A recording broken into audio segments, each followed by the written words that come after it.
Ma'am, bumalik na ang anak mo. Hindi ko naprotektahan ang pamana na iniwan mo. Napunta pa ako sa lugar na ganoon. Pinalayas ako ng pamilya Shen na parang asong gala. Sa malawak na Jiangcheng City, itong lumang bahay lang na iniwan mo ang naging kanlungan ko.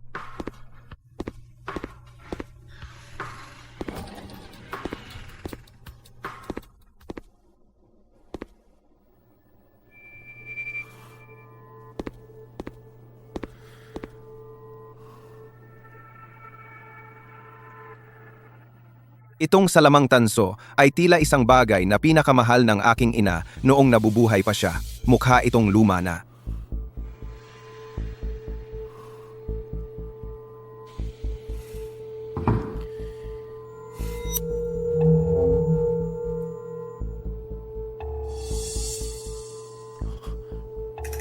Mali ba ang nakita ko?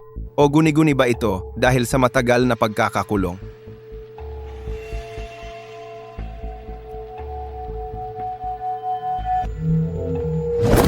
Multo. Multo. Multo. Hahaha. Shen yan, wala ka nang wala. Bakit takot ka pa sa multo? Tingnan ko kung ano talaga iyan.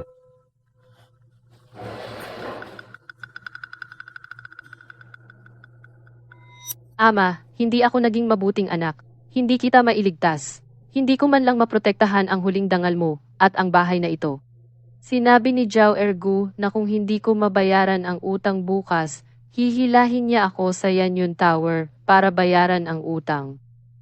Mas gugustuhin ko pang mamatay ng malinis kaysa sirain ang dangal ng pamilya Su.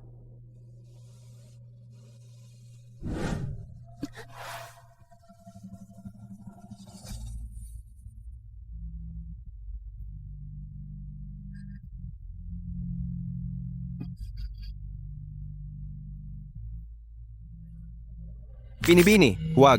Huwag kang gumawa ng kahangalan. Sino iyan? Sino ang nagsasalita?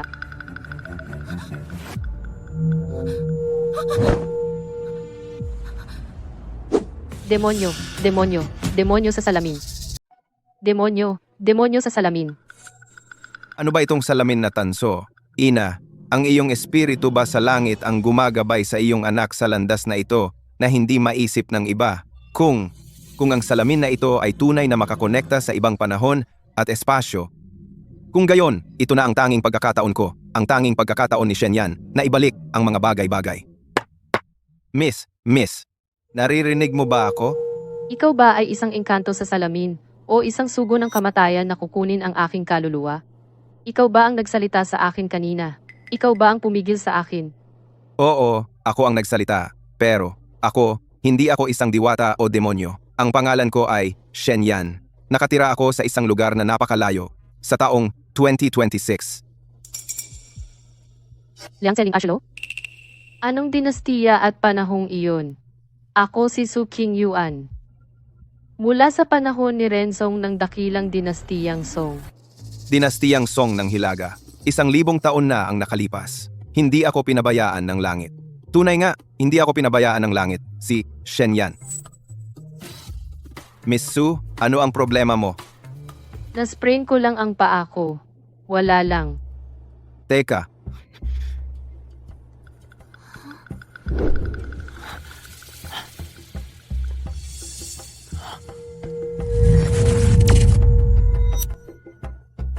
Talagang makapagpadala ito ng mga bagay.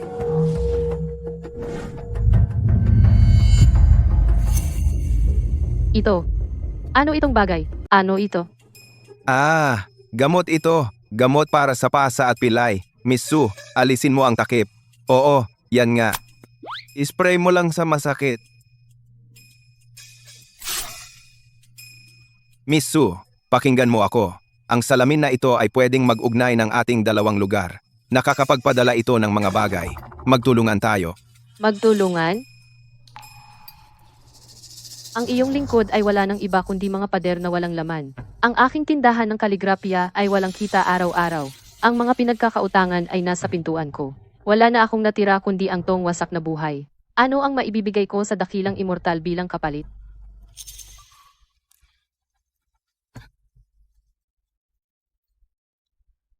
Dalawa na lang na tansong barya ang natitira sa bahay, kung hindi naman ito mababa para sa dakilang immortal.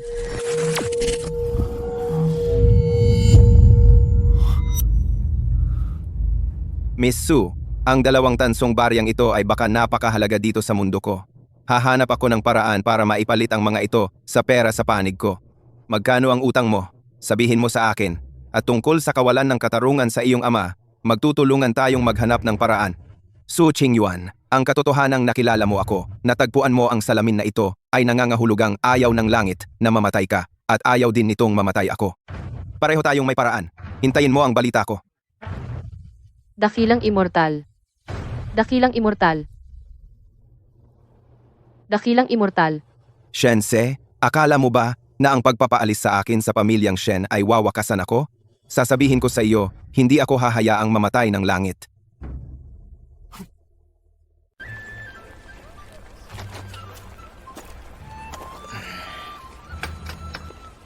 Miss Sue.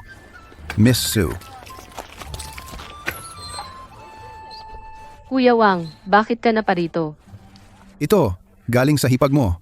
Napansin niyang konti lang ang kain mo nitong mga araw, kaya pinapadalhan kita. Salamat, Kuya Wang. Walang problema. Aalis na ako.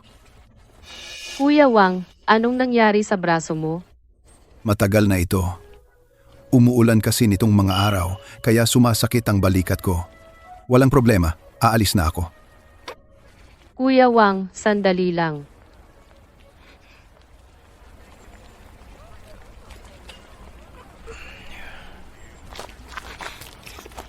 Kuya Wang, ito ay banal na gamot na bigay ng immortal.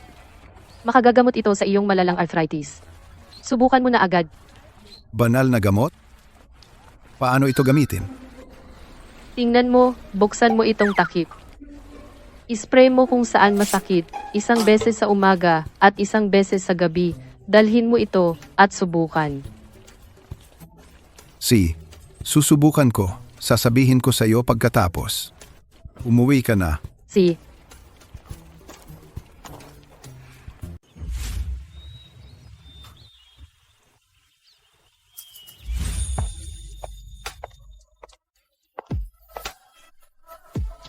Shinyaw.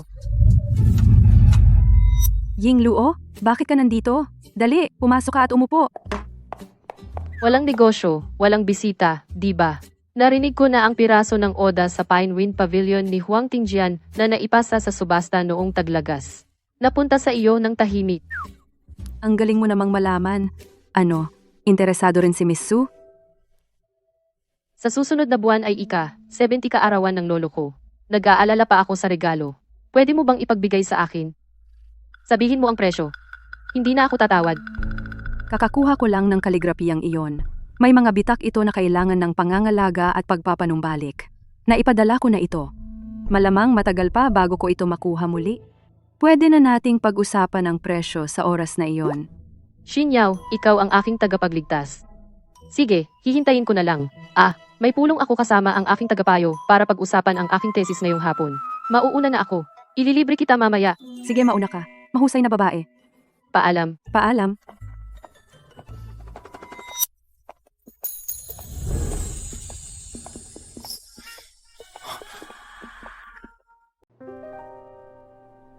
Sir, huwag po kayong mahiyang tumingin-tingin. Kung may gusto kayo, pwedeng kunin.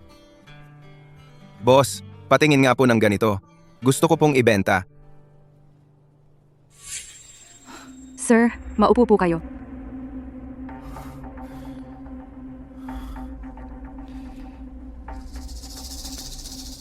Isang barya mula sa Northern Song, Xianping Yuanbao. Tunay. Ang kondisyon ay napakahusay na napanatili. Halos walang senyales ng pagkasira. Ang patina ay natural na dalisay. Rare. Boss, eksperto po kayo. Bigyan niyo po ako ng patas na presyo. Ang karaniwang uri na ito ay pabago-bago ang presyo sa merkado. Paano ito? Bibigyan ko kayo ng diretsahang presyo. 600. Boss, para sa baryang ganito ang kondisyon, kahit karaniwang uri, dapat lampas 1,000 ang presyo sa merkado. Baka dumaan na lang ako sa Front Street para magtanong. Sir, maghintay po kayo. Sa pagtawad, kailangan ng palitan ng presyo. Paano kung ganito? 800. Para lang makipagkaibigan. Ang barya mo ay pambihirang maganda. May panganib din para sa akin na tanggapin ito. 1,000. Boss, naiintindihan ko ang risks na sinabi mo, pero baka may iba pa akong item na ganito. Sa hinaharap, para sa anumang hindi pangkaraniwang lumang artifact, ang shop mo ang tiyak kong unang pipiliin. Ang lalaki sa harap ko ay mukhang haggard, pero malinaw at matalas ang kanyang mga mata. Nagsasalita siya ng napakakalmado. Tiyak na hindi siya ordinaryong tao. 2 posibleng pinagmulan lang ang barya ng Northern Song na ganito kaganda ang kondisyon. Maaaring galing ito sa lumang koleksyon ng isang kilalang pamilya na may malalim na pamana, o kaya'y sinuwerte siya at nagkaroon ng pambihirang pagkakataon. Kahit alin, sulit itong pag-investan. Sige, 1,000 na. Deal. Kung may iba ka pang magandang item sa susunod, huwag mo akong kalimutan. Ano po ang pangalan ninyo, sir? Shen yan. Boss, decisive ka talaga. Chin Shinyaw. Tawagin mo na lang akong Shinyaw. Boss Chin, may hiling ako. Pwede mo bang palitan ito ng ilang maliliit na pirasong pilak? Maliit na pirasong pilak? Anong panahon na ito, sir? Para saan mo kailangan ang maliliit na pirasong pilak? Nagpi-film ng period drama. Kamakailan lang ay nahumaling ako sa mga bagay ng Song Dynasty at gusto kong mangolekta ng tunay na pilak para ipakita kasama ng ilang maliliit na song item na mayroon ako para kumpleto at para sumipsip din ng yaman ng lumang pilak. Anong coincidence? Kamakailan lang ay nakakuha ako ng isang bag ng maliliit na pirasong pilak. Balak ko sanang tunawin ang mga ito para gawing alahas. Paano kung ganito? I-compute ko batay sa presyo ng pilak, dagdagan ng maliit na bayad sa paggawa. Sabihin nating 1,000 bawat tael. Ano sa tingin? Paano kung 1,000 kada tael? Sige po, palitan ng 2 tael. Sige, kukunin ko po para sa iyo.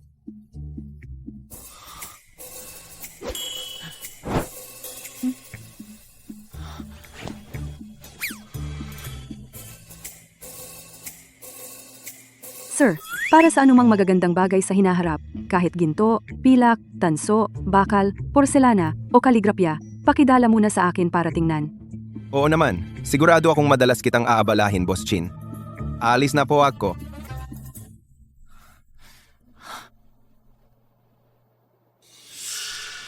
Shen yan. Ang galing ng pagkakapreserba ng mga song coin. Kagiliw-giliw.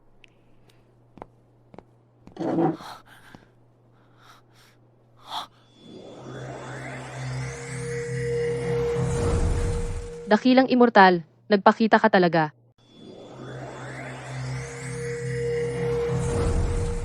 Immortal, talagang nagpakita ka. Miss Su, nakuha ko na ang pilak.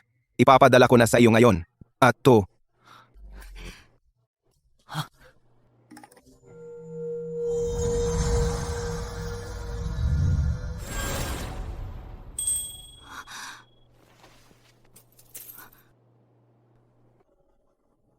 Dakilang immortal.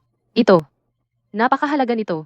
Miss Su, gamitin mo muna itong pilak sa pagbayad ng utang mo. Gamitin ang natitirang pilak sa araw-araw mong gastos at puhunan sa trabaho. Lubos na nagpapasalamat ang inyong lingkod sa dakilang kabutihan ng immortal at wala akong maibalik. Tanggapin po ninyo ang aking pagyuko. Wag! Wag! Tumayo ka po. Tumayo ka po. Nagpapalitan lang tayo ng kailangan, nagtutulungan. Hindi mo kailangang yumuko ng sobra. Tulungan mo lang ako sa isang bagay. At iyon ay porselana. Porselana. Ang mga plato, mangkok, florera at garapon na ginagamit mo araw-araw. Gamitin ang natitirang pilak para bilhin ang mga ito sa palengke at ipadala sa akin tulad ng pagpapadala mo ng pilak. Porselana.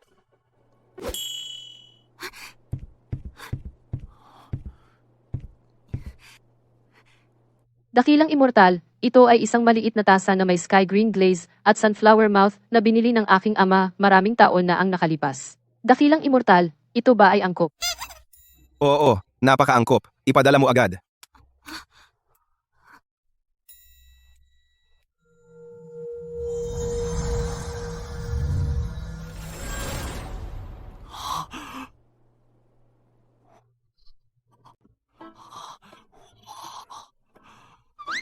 Miss Sue, tigil na tayo dito para sa araw na ito. Kunin mo ang pera at bayaran ang mga utang mo. Ayusin mo ang sarili mo. Makikipag-ugnayan tayo ulit bukas ng ganitong oras.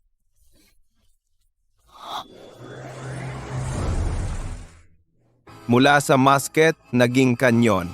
Malaki ang kinita. Boss King, Mr. Shen, ano na naman? patingin nga.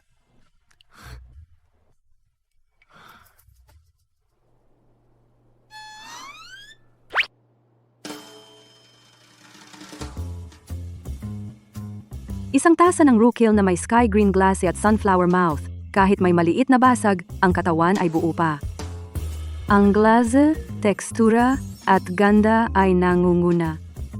Mr. Shen, ilan pa bang sorpresa ang nakatago sa iyo? Kaya Boss Chin, sa tingin mo, magkano ito? Para sa isang Rookil na may maliit na sira tulad nito, ang presyo sa merkado ay nasa 150,000 hanggang 250,000. Paano kung ganito? Presyong 200,000? Isang bagsakan? Ano sa tingin mo? Sige, sang-ayon. Natanggap na ang 200,000 dolyar. Alis na ako.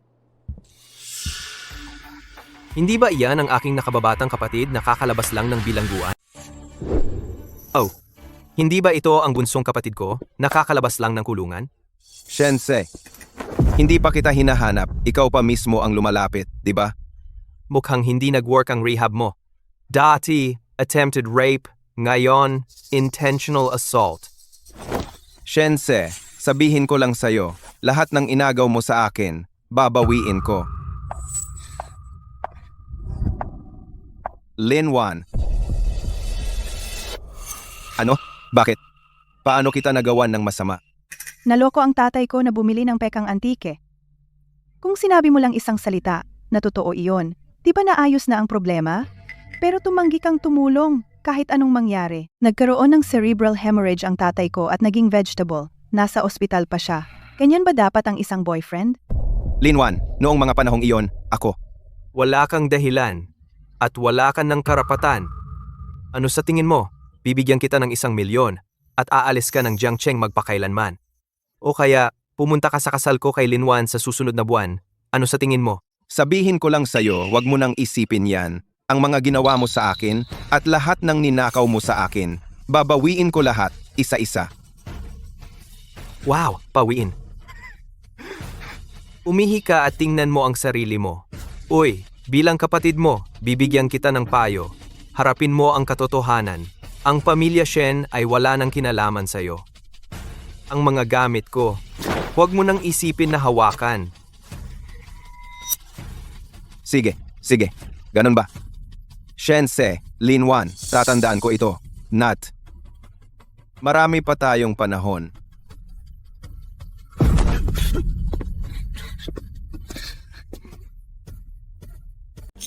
Boss Chin, pasensya na talaga. Napakalungkot ng aming pamilya na may ganitong kahihiyan. Tiyak na natawa ka. President Shen, nagbibiro po kayo. Sa negosyong ito, may mga dumarating at umaalis, kaya kailangan kong suriin lahat. Pero, President Shen, ang pagbisita ninyo sa aking munting tindahan ngayon ay tiyak na hindi para lang panoorin ko ang away ng magkakapatid, di ba? Matalino si Boss Chin. Sige. Kaya, diretsuhin na lang kita. Yung piraso ng Ode to the Pine Wind Pavilion ni Huang Tingjian na hindi na ibenta sa autumn auction ay tahimik mong pinigilan. Sobrang sikreto ng impormasyon. Paano nalaman ni Shen Se? President Shen, talagang kahanga-hanga ang inyong network ng impormasyon, gayunpaman. Pero, ipinangako ko na ang pirasong ito sa iba. Ako si Shen Se. Hindi ako natatalo sa gusto ko. 2,000,000. Hindi ba sapat na yan? Piraso lang naman. President Shen, hindi pera ang usapan. Ipinangako ko na ito sa iba. Pasensya na, hindi ko kayang ibigay. Boss Chin, nasa magandang lokasyon ang tindahan mo. Sa susunod na buwan daw tapos na ang lease. Nabalitaan ko ginamit mo ang malaking bahagi ng pera mo para sa calligraphy na iyon. Paano kung sabihin kung biglang magsabi ang landlord na hindi na magre-renew ng kontrata? Ililipat mo ba ang iyong mga mamahaling gamit sa mas mahal na tindahan? O kaya ay ibebenta mo ng mura para makalikom ng pera? Mr. Shen, hindi ganito ang paraan ng negosyo. Pinipilit ang pagbili. Kung kumalat ito, hindi maganda para sa reputasyon ng Shen Corporation, di ba? Ang reputasyon ko bilang Shense ay nakukuha sa lakas. Eto, bigyan kita ng 3 araw, 2 milyon para sa calligraphy piece mo. At kapalit, titiyakin ko ang kapayapaan ng tindahan mo. O kaya, ikaw at ang iyong sirasirang tindahan ay lumabas na lang sa Jiangcheng Antique Circle. Ikaw ang bahala. Halika rito, mahal ko. Huwag mong hayaang sirain ng masamang vibes na yan ang ating magandang mood.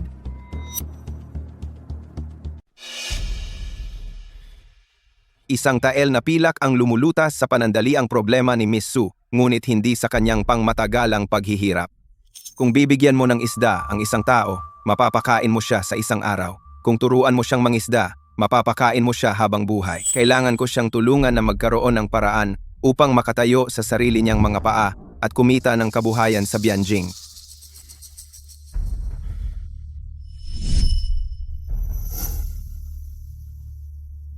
Sabon. Mukhang maaasahan ito. Ang mga sangkap ay simple at madaling makuha. Ang mahalaga ay malaki ang tubo. Isang eksklusibong formula. Isang eksklusibong formula.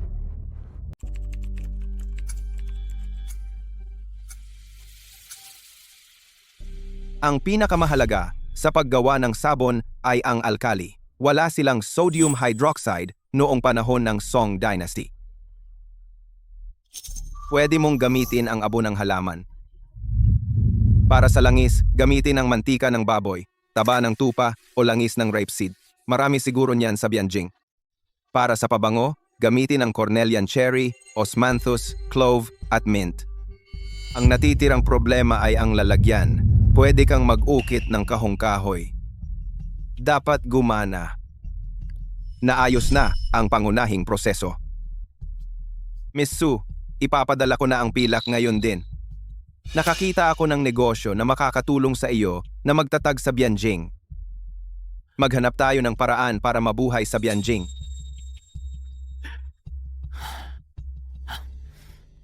Ang inyong lingkod na si Su Qingyuan ay nagpapasalamat po sa dakilang immortal sa pagliligtas sa akin.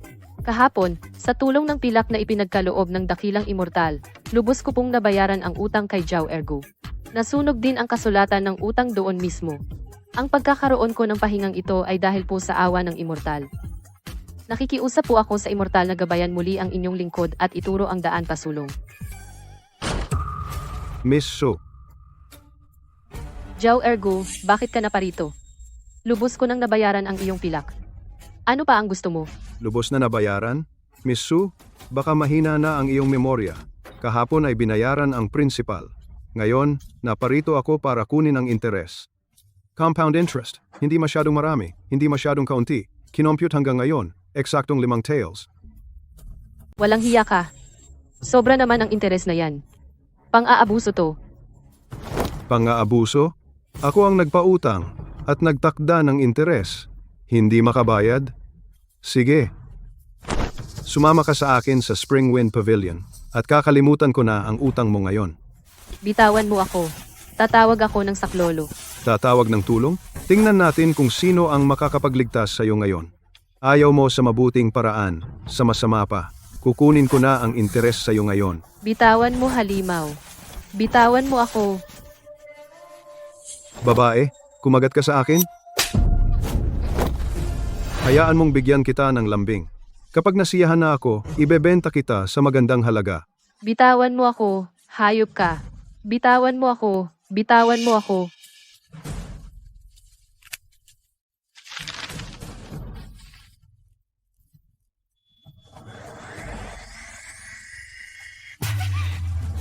Dakilang immortal, iligtas mo ako. Sino itong hamak na nangangahas na saktan ang isang inapo ng pamilyang Su? Sino itong hamak na nangangahas na saktan ang isang inapo ng pamilyang Su? Sino itong tampalasan na naglakas loob na saktan ang isang inapo ng pamilya Su? Iligtas mo ako. Demonyo. Demonyo. May demonyo sa salamin. Ako ang espiritong tagapag-alaga na sinasamba ng pamilya Su sa loob ng maraming henerasyon. Ang babaeng ito ay nasa ilalim ng aking proteksyon. Paano ka nang aapi sa kanya? Naghahanap ka ba ng kamatayan?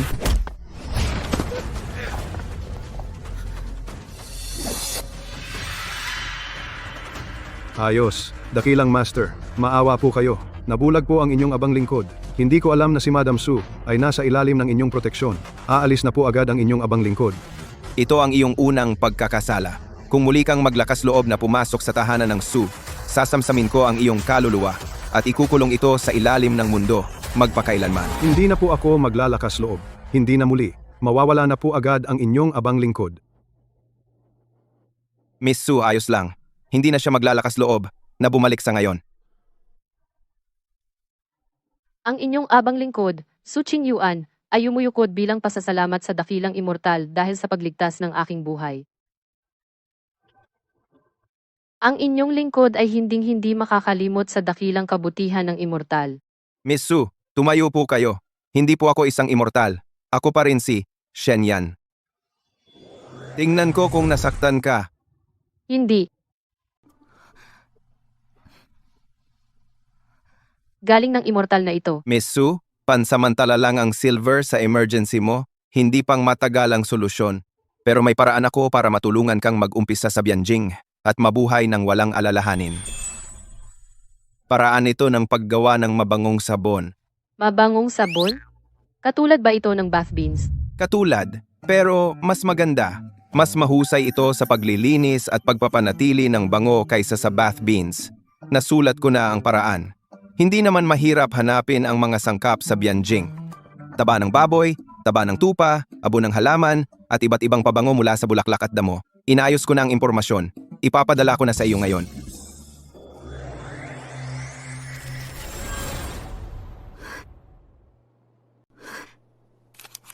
Pagkatapos nating gawin ang mga ito, maaari nating uriin ang mga ito sa 3 antas. Para sa pinakamataas na antas, gagamitin natin ang pinakamahahalagang pabango, bulaklak, at iba pang sangkap. Ibenta ang mga ito ng eksklusibo sa mayayamang dalaga at mga babaeng maharlika. Ang presyo ay maaaring mataas. Tawagin natin itong Jade Face Scented Soap. Para sa gitnang antas, gagamit tayo ng bahagyang mas mababang uri ng sangkap. Naglilinis ito at nagiiwan ng samyo. Ibenta ito sa mga may kayang pamilya. Tawagin itong Pure Fragrance Scented Soap. Para sa pinakamababang antas, gagamit tayo ng mga ordinaryong sangkap. Ang presyo ay maaaring mas mura at aasa tayo sa dami. Ibenta ito sa mga ordinaryong pamilya. Tawagin itong Dust Cleansing Soap. Ang pamamaraan ng immortal ay napakagaling. Ang inyong alipin ay lubos na humahanga. Gayunpaman, ang panimulang puhunan na pilak. Ang maliit na tasa na may sky glaze na ipinadala mo sa akin noong nakaraan ay napalitan na ng 100 tael na pilak dito. Ipapadala ko sa iyo ngayon bilang panimulang puhunan para sa paggawa ng sabon. Tungkol naman sa natitira, patuloy mo akong tulungan sa paghahanap ng porselana.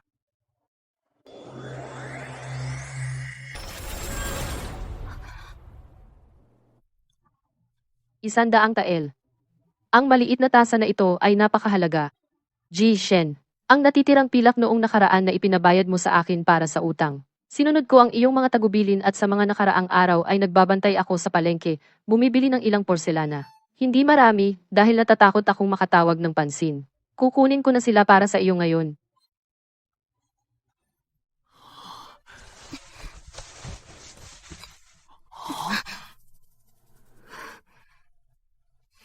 Ang mga ito ay mga ordinaryong bagay sa palengke. Tingnan po ninyo kung babagay sa inyong pangangailangan, sir. Miss Su, napaka-inaasahan mo. Ito mismo ang kailangan ko. Ipadala mo na agad.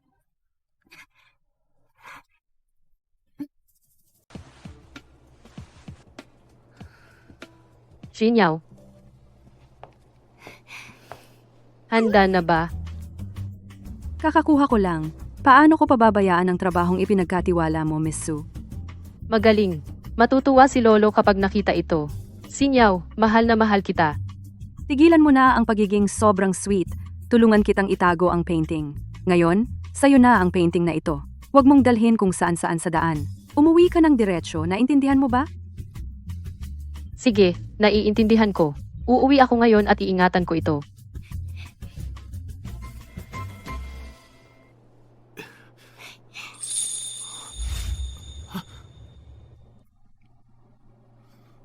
Su Qingyuan. Hindi tama. Iba ang damit, hairstyle, at presensya. Epekto ba ito ng salamin o naghahalucinate ako? O, mayroon bang dalawang tao sa mundo na magkamukha ng ganito? Sir Shen, okay po kayo? May nakasalubong po ba kayong kakilala? Hindi. Baka nagkamali lang ako ng tao.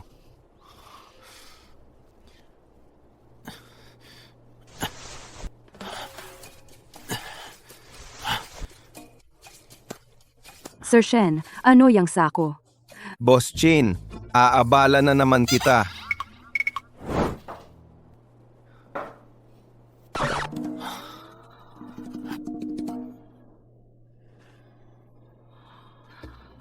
Puting glaze na inukit na mangkok ng ding kiln.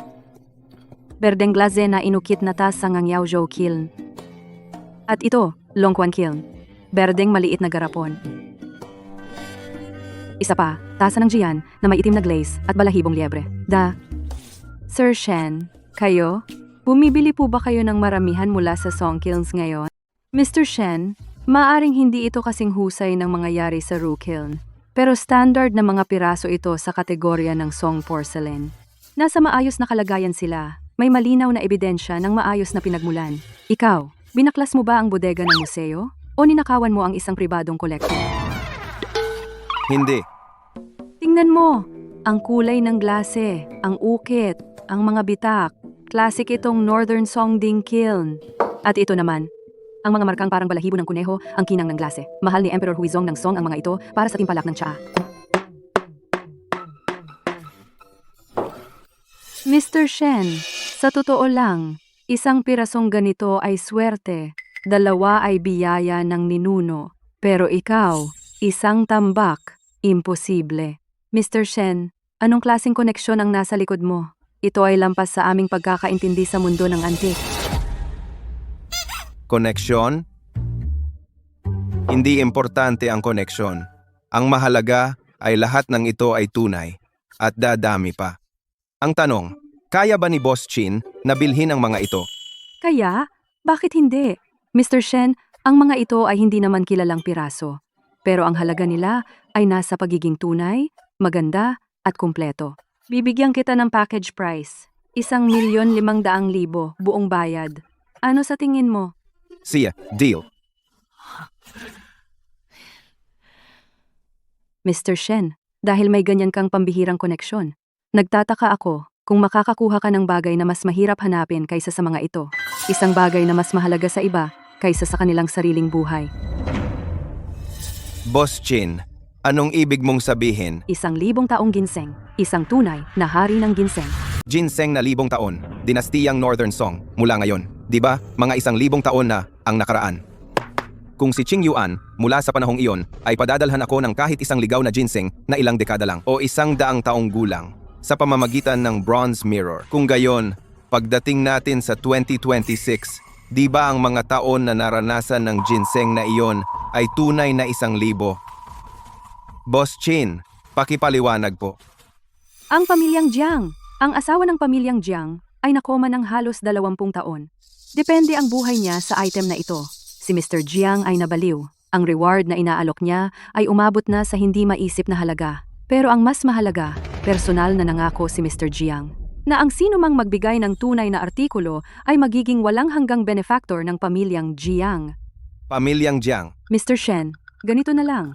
Ang pamilyang Jiang ay hindi lang mayaman. May mga koneksyon sila na umaabot sa pinakamataas na antas. Kung talagang makukuha mo ang ginseng na iyon, makakakuha ka ng higit pa sa pasasalamat at pagkakaibigan ng pamilyang Jiang. Makukuha mo ang isang uri ng Imperial Sword, isang anting-anting na magpapahintulot sa iyong gumalaw ng malaya sa Jiangcheng at mas mataas pa. Naiintindihan, mga koneksyon na umaabot sa pinakamataas na antas. Mukhang kailangan kong makuha ang medicinal ingredient na ito. Boss Chin, tatandaan ko ang pabor na ito. Kunakailangan lang natin ang kailangan natin. Si Mr. Shen ay isang dragon na nakatago sa kalaliman. Nag-aalok lang ako ng tulong ng maaga. Sana, hindi ako nagkakamali. Babayaran ko na agad ang tambak na ito ng mga item. Dapat, mabilis na mahanap ang ginseng. Hindi ka hihintayin ni Shense. Sige, aalis na ako. Shen Yan, kaya mo ba talagang mahanap ito? Ang pamilyang Jiang, si Shen Se, mukhang ang mga alon sa Jiangcheng ay talagang malapit ng magbago.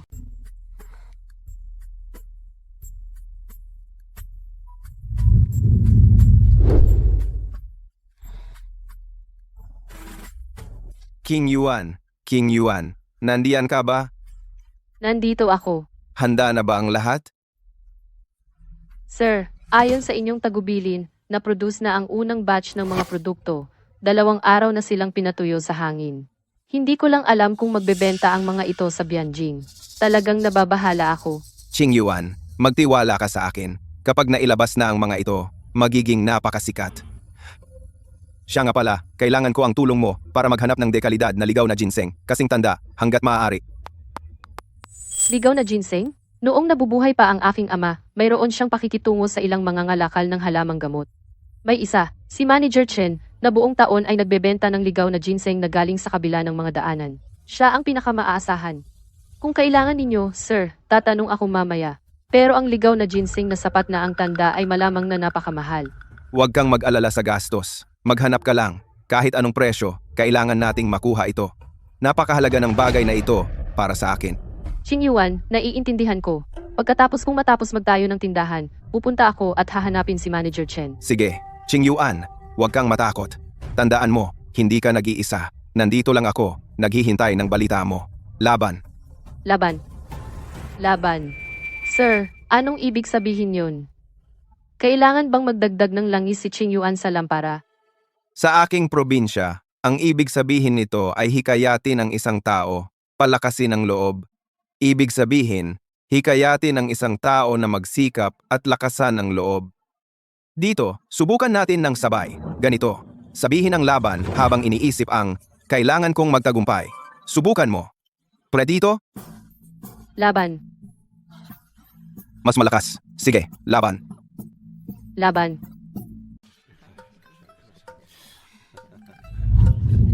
Sir.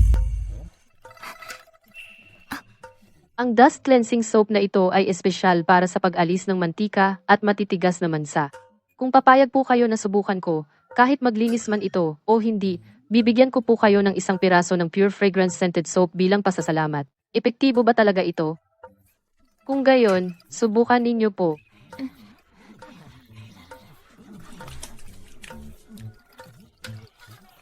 Natutunaw ito sa tubig, sumisipsip ng mantika, at nahuhugasan ng malinis. Kahanga-hanga. Talagang malinis. Tingnan ko, wala ni isang marka. Talagang malinis na parang bago. Isang himala. Talagang himala. Totoo. Binibini. Magkano ang dust cleansing soap ninyo? Tig, 5 barya po. Sir, dahil ginamit ninyo ito, ibibigay ko na sa inyo. At tulad ng pangako, narito ang pure fragrance scented soap. Itong mabangong sabon. Ano yang amoy? Ang bango. Tita, amuyin mo. Oh, mabango. Mainit na amoy ng cornelian cherry. Meron din konting tamis. Ang bango ng kamay pagkatapos maghugas. Hindi lang para sa kamay, mas tumatagal ang bango pagkatapos maligo at malinis ang balat. Hindi ito papatalo sa bath beans, at mas mura pa. At itong jade face scented soap ay gumagamit ng mas pinong sangkap. Naglalaman ito ng mahahalagang langis ng mababangong bulaklak, hinubog na parang bulaklak, para sa paliligo ng mga marangal na babae. Pagkatapos maligo, nananatili ang bango sa katawan buong araw. Bigyan mo ako ng 2 ng dust cleansing soap. Madaling dumumi ang damit ng anak ko. Si, Magkano? 10 barya. Gusto ko ng 1 pure fragrance scented soap. Orange na amoy. Si, ito na. Talaga bang tumatagal ang bango nito buong araw? Bigyan mo ako ng 1. Dadalhin ko sa amo ko para subukan. Gusto ko rin ng 1. Ingat. Gusto ko rin ng 1. Kukunin ko rin ng 1. Ako rin. Huwag magmadali, huwag magmadali. Huwag itulak, huwag itulak. Pumila. Miss Sue, ang gamot na binigay mo sa akin ay talagang epektibo. Ilang araw ko palang itong ginagamit na spray at wala na talagang sakit. Maraming salamat. Kuya Wang, napakabait mo naman. Tulungan ko kayong mag-ayos ng pila. Sige, pumila na kayo. Ito para sa iyo. Ilang piraso gusto mo? Gusto ko ng 2. Sige, halika. 2 para sa iyo. Ako na ba? 1. Sige, Bigyan mo ako ng 2. Ito na. Ayos. Ilang natitira? Kunin namin lahat. Siya. Eto. Ingat. Ubus na. Aalis na rin ako. Kabuuan, 1,325 barya, katumbas ng 13 tael at 25 barya. At ang gastos ay mas mababa sa 3 tael na pilak. Netong kita ay higit sa 10 tael. Mr. Shen, talagang kayang gawing ginto ang bato. Kitang isang araw ay lampas pa sa ilang buwan. Tatay, ang anak mong babae ay tila nakahanap ng paraan upang kumita. Binibini, Joe ang apelyido ko. Ako ang tagapamahala ng Lanfujai sa West Street na nasa unahan.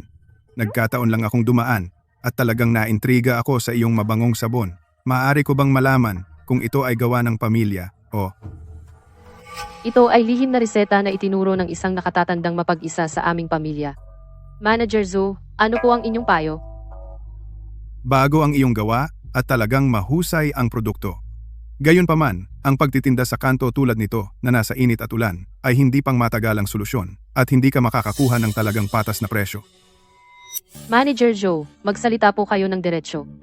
Ang Lanfujai ay may 3 tindahan sa Bianjing na dalubhasa sa mga pampaganda at pampaligo para sa kababaihan. Nagtataka ako, Binibini, kung pumayag kayong ipakonsign ang mabangong sabon na ito, lalo na itong top grade na Jade Face Scented Soap para ibenta sa aking munting tindahan. Tiyak na 10 beses ang dami ng benta nito kaysa dito. Manager Zhou, kailangan ko po itong pag-usapan sa aking nakatatanda. Maaari ko po bang ibigay ang sagot sa loob ng 3 araw? Sige, hintayin ko po ang inyong magandang balita. Ito po ang aking personal na visiting card, Binibini. Pakitanggap.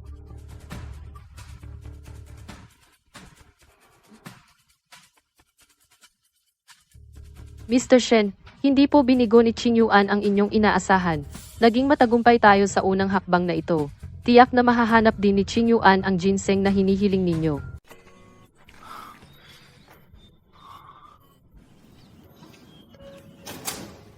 Pribadong tirahan. Bawal pumasok ng walang imbitasyon. Ako.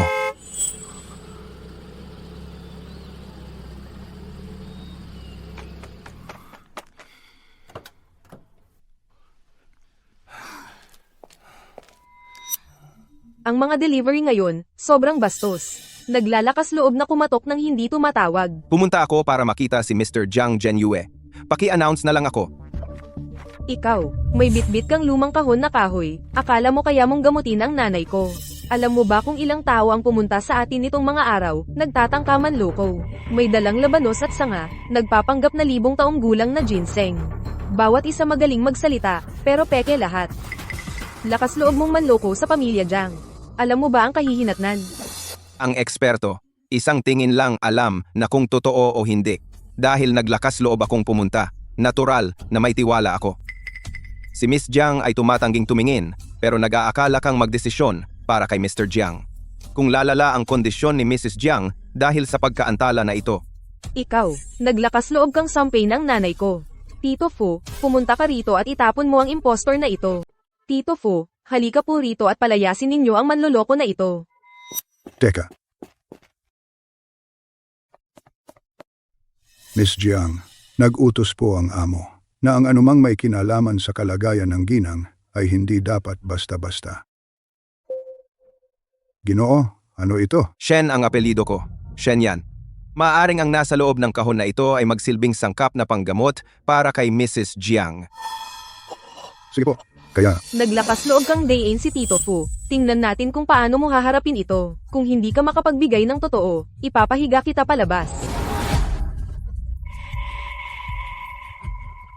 Sir, maaari po kayong pumasok.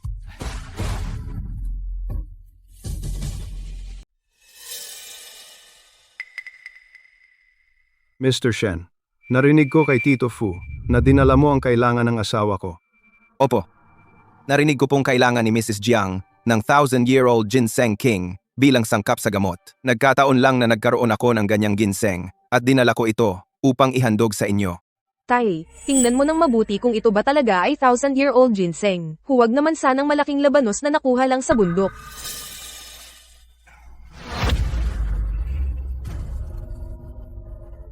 Mr. Shen, pwede ko po bang buksan at tingnan? Opo.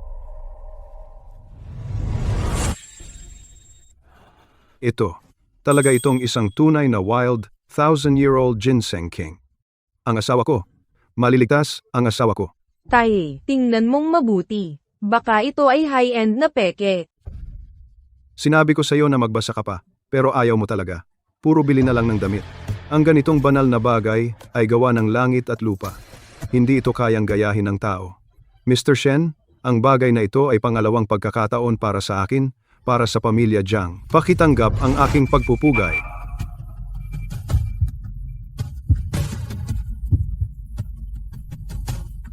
Mr. Jiang, labis naman kayo. Kung makatutulong ito sa kalagayan ni Mrs. Jiang, iyon ang kapalaran ng bagay na ito at karangalan ko. Mr. Shen, bastos po ang anak ko at nasaktan kayo kanina. Humihingi po ako ng tawad sa ngalan niya. Nag-aalala lang po si Miss Jiang sa kanyang nanay. Naiintindihan ko po. Maliit na hindi pagkakaintindihan lang. Huwag na nating pag-isipan pa.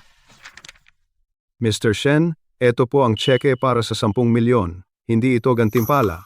Ito ang pinakamaliit na paggalang na maibibigay ng aking pamilya sa ngayon. Kapag nagising na ang aking asawa, may mas malaking gantimpala. Mr. Jiang, tatanggapin ko po ang tseke dahil malulutas nito ang aking agarang problema. Gayunpaman, ang totoo ay may iba akong pakay ngayong araw. Gusto ko sanang humingi ng isang bagay kay Mr. Jiang o baka isang pangako. Magsalita po kayo, Mr. Shen. Hanggat hindi lumalabag sa moralidad o batas, gagawin ko ang aking makakaya. Ako si Shen Yan, dating tagapagmana ng Shen Corporation. 2 taon na ang nakalipas, pinagbintangan ako, dumanas ng kahihiyan, pagtataksil ng pamilya, at nasirang reputasyon. Ngayon, pumunta ako, una, para iligtas si Mrs. Jiang sa kritikal niyang kalagayan. At pangalawa, para makahanap ng daan pabalik para sa akin, o baka hustisya. Kaya si Ji Shen ay anak ng pamilyang Shen. Naiintindihan ko. May narinig akong kaunti tungkol sa mga ginawa ng mag-amang iyon, sina Shen Zhenbang. Ano ang gusto mong gawin? Hindi ko po mangahas na abalahin si Ji Jiang para personal silang harapin. Hinihiling ko lang na sa kritikal na sandali, baka magsalita si Ji Jiang ng patas para sa akin o magbigay ng patas na labanan. Wala na akong ibang hinihiling. Ang binatang ito ay hindi sinamantala ang pagkakataon upang humingi ng pabor. Sa halip, gumuhit siya ng malinaw at marangal na hangganan. Ang gusto niya ay hindi isang malakas na taga-suporta, kundi gamitin ang impluensya upang makakuha ng patas na larangan. Ang ganitong karakter at pagmamalaki ay bihira. G. Shen, heto ang isang business card. Sa Jiangcheng, kahit sa buong probinsya, ang makakita ng card na ito ay parang ako mismo ang makita. Kapag kailangan mo, tawagan ang numerong ito. At saka, Kiki, mula ngayon, si Ji Shen ay benefactor ng pamilyang Jiang. At kaibigan ko. Ang usapin ng kaibigan ay usapin ko. Sa hinaharap, kung makita mo si Ji Shen na nangangailangan ng anuman, dapat mong gawin ang lahat upang tulungan. Naiintindihan mo ba? Dad, Ji Shen, bulag ako dati. Mula ngayon, gagawin ko ang lahat ng aking makakaya. Ji Shen, itong pangako ko. Matutupad ang iyong nais. Kapag gumaling ang asawa ko, ang aking pamilya ay tiyak na magpapasalamat sa iyo ng labis. Shen Yan ay naghihintay ng magandang balita ng paggaling ni Gian Jiang. Paalam. Si Kiki, nakikita mo ba? Ito ay isang tunay na dragon sa mga tao. Sa panahon ng pagkatalo, hindi niya nawawala ang kanyang ambisyon. Sa panahon ng tagumpay, hindi niya nawawala ang kanyang kahinahunan. Mukhang ang mag-amang iyon, mga jackal, ay nakilala ang kanilang tunay na dragon. Shense, Shen Zhenbang, tapos na ang inyong magagandang araw. Bumalik na si Shen Yan.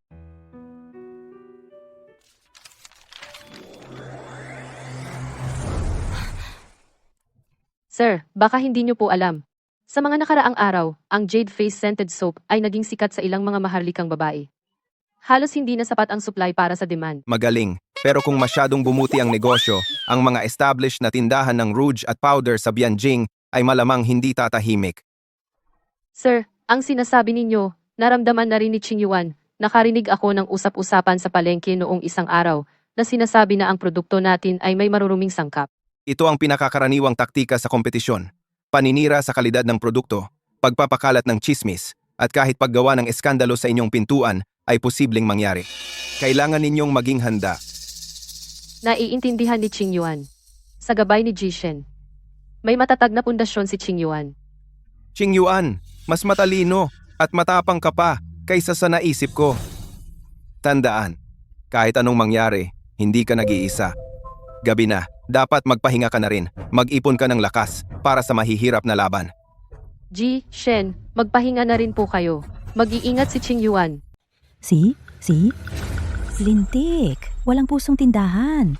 Anong mapaminsalang produkto ang binebenta mo? Lahat, tingnan ninyo. Siya yan. Nagbebenta ng tinatawag na mabangong sabon. Asawa ko, 2 beses lang ginamit. Tingnan mo ang kamay niya. Puno ng pulang pantal ang mukha niya. Masakit at makati.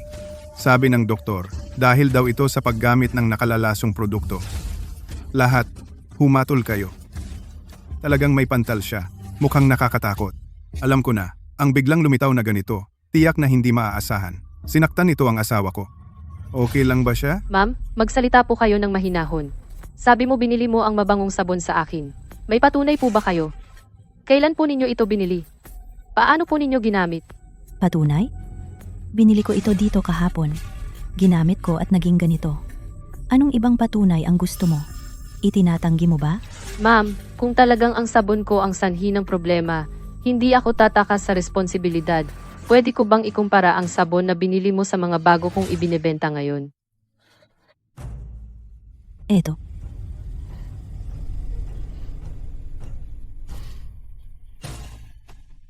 Lahat, tingnan po ninyo, ang aking mabangong sabon, kahit anong grado, ay gawa sa purong mantika ng baboy, abo ng halaman, at mga halamang gamot.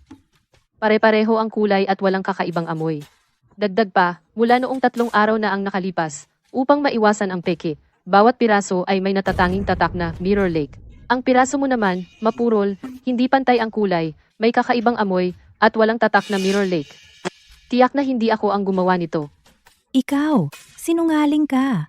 Galing ito sa tindahan mo. Yung tatak, sa tingin ko dinagdagan mo lang para itanggi. Tama?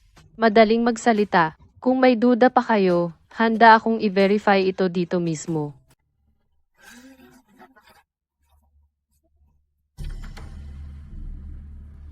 Ako mismo ang gumagamit ng sarili kong produkto. Kung ito ay lason, ako ang unang maaapektuhan. Saksi ako. Nalinis ang mantsa ng mantika sa manggas ko gamit itong dust cleansing soap at walang anumang discomfort. Tunay na tunay ang mga produkto ni Madam Su. Matagal nang ginagamit ng aking amo ang Jade Face Scented Soap na ito. Makinis ang balat niya. Mabango ito. Wala pang naging problema. Sa tingin ko, may naiinggit at sadyang gusto siyang siraan. Kaya ito ay bintang lamang. Tiyak na si Hong Zhuangge ang nagdudulot ng gulo. Madam Su, mahusay. Suportado ka namin. Ako, si Su Qing Yuan, ay gumagawa ng scented soap na ito para lang kumita ng ikabubuhay at umaasang makatulong sa lahat na linisin ang kanilang katawan. Malinis ang aking konsensya sa mga sangkap at gawa ko. Ang kalakalan ay sa sariling kakayahan. Kung may mas magaling sa akin, tinatanggap ko ito. Ngunit kung gagamit ka muli ng ganitong maruruming paraan para sirain ang aking reputasyon, kahit babae lang ako, maghahanap ako ng hustisya sa hukuman. Hustisya. Oo, hustisya. Hustisya. Mahusay, Madam Su. Mahusay. Kalmado sa krisis. Angkop ang tugon. Hindi ito pangkaraniwang kakayahan at pananaw ng isang ulilang babae. Ang babaeng ito ay karapat-dapat na makipag-ugnayan sa mahabang panahon. Tiyak na hindi siya ordinaryong tao. Tito Wang, bakit po? Huwag ka nang magtanong. Talagang hindi na kita mauupahan. Huwag ka nang mag-usisa. Bilisan mo at humanap ng bagong tindahan. Tito Wang, marami na tayong taong magkasama. Lagi naman akong nagbabayad ng upa on time. Xiao Qin, pakinggan mo ang payo ko. Umalis ka na agad. Huwag mo nang labanan. May mga taong hindi dapat nating galitin bilang maliliit na negosyante. Sige na, ibababa ko na ang tawag. Boss Keen. So, Boss Chin, nagdesisyon ka na ba? 2 milyon. Pumirma ngayon. Transfer ngayon. Nagpasya ka na ba? Kuya Se, matalino si Boss Chin. Makikinig siya sa rason. Mukhang malapit ng lisanin ng tindahang ito. Mr. Shen, kahanga-hanga talaga ang network ng impormasyon mo. Oo, hindi na ako magre-renew ng lease. Yung 2 milyon mo, kinalkula mo bang wala na akong ibang paraan? Huwag mong sabihin iyan. Ang negosyo ay mutual consent. Ang 3 araw na ibinigay ko ay tanda ng respeto. Mukhang hindi mo na kailangan ng respeto na iyan. 2 milyon ngayon. Bukas, kailangan mo pa ring ibenta ang calligraphy. Pero bukas, depende na sa mood ko ang presyo. Hindi niya ibebenta ang calligraphy na ito. Hindi niya ibinebenta itong sulat kamay. Sino to? Hindi ba ito yung kapatid kong lalaki na kakalabas lang sa kulungan? Ano? Nandito ka para magpakahero at iligtas siya? Seryoso, Shen Yan, bakit ang kulit mo? Di mo nga kayang alagaan sarili mo? May panahon ka pa para makialam? Boss Chin, kung gusto niyong manatiling bukas ang tindahan ninyo, pwede ko po kayong tulungan. Narito ang 10 milyon. Sapat para mabili mo ang tindahan na ito. Kung ayaw talaga ng landlord na magpapaupa, tanungin mo kung gusto niyang ibenta ang tindahan. Ilagay mo ang tindahan sa pangalan mo. Ituring mo na itong investment ko. Ito. Pera. 10 milyon. Kapatid, nakuha mo ba ang perang ito sa pagnanakaw o pandaraya? Malinis ang pera ko. Hindi mo na kailangang malaman ang pinanggalingan. Wala kang karapatang magtanong. Shense, isama mo ang babae mo at lumabas na kayo agad. Mula ngayon, huwag ka nang makialam sa negosyo ni Boss Chin. Ilang araw lang. Paano naman itong dating preso na walang pera? Maliban kung may lihim siyang koneksyon, mukhang kailangan kong imbestigahan siya. Sige, Shenyan, naging magaling ka. Mukhang hindi nasayang ang 2 taon mo sa kulungan. Natuto kang magdaya at manloko para magkakapital. 10 milyon, magaling. Napakagaling, pero bilang kuya mo, payuhan kita. Minsan, hindi sapat ang pera para magawa ang mga bagay. Kuya, huwag ka nang mag-alala diyan. Boss Chin, tawagan niyo po ang landlord at tanungin kung ibinebenta ang tindahan. Kumusta, Xiaoqin?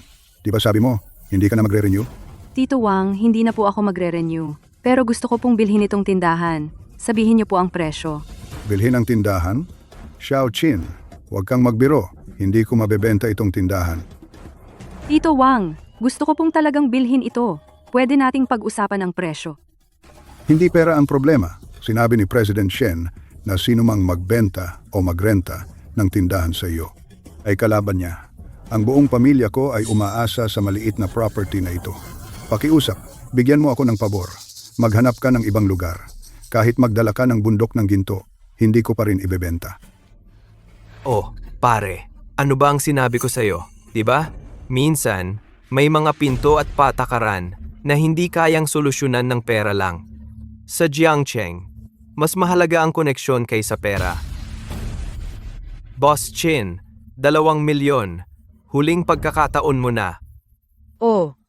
Nagtataka ako kung sino yung nagsasalita ng kalokohan. Ang lakas, narinig ko sa labas. Ikaw pala, Shense. Miss Jiang, anong hangin ang nagdala sa iyo dito? Sino to? Bakit ang polite mo sa kanya? Ano ba tingin mo sa sarili mo? Ang daldal mo. Hindi mo man lang kilala si Miss Jiang? Miss Jiang, pasensya na po. Huwag mo na siyang pansinin. Wala lang siyang alam. Yung pamilyang Jiang? Anong Jiang family? Ano pa bang Jiang family? Yung may koneksyon sa itaas. Miss Jiang, anong nagdala sa iyo dito? Ano sa'yo? Pwede akong pumunta kahit saan. Anong pakialam mo? Napadaan lang ako at hindi ko kinaya na may nananakot at nambubuli sa isang magandang babae sa harap ko. Shense, inuutusan kita na isama ang babaeng maingay na ito at lumabas agad sa tindahan. Simula ngayon, huwag mo nang guluhin ang magandang babaeng ito o ang tindahan niya. Naiintindihan mo. Naririnig mo ba ako? Oo po. Pasensya na po. Aalis na po ako. Mawawala na po ako agad. Hindi na talaga ako mang-iistorbo kay Boss Chin. Hindi ka pa umaalis? Walang kwentang kahihiyan. Bye-bye.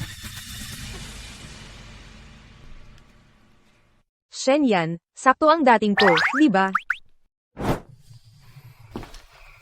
Tay, Yung calligraphy?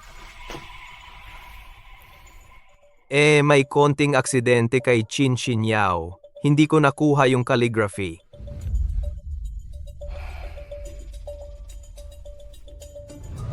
Walang kwenta.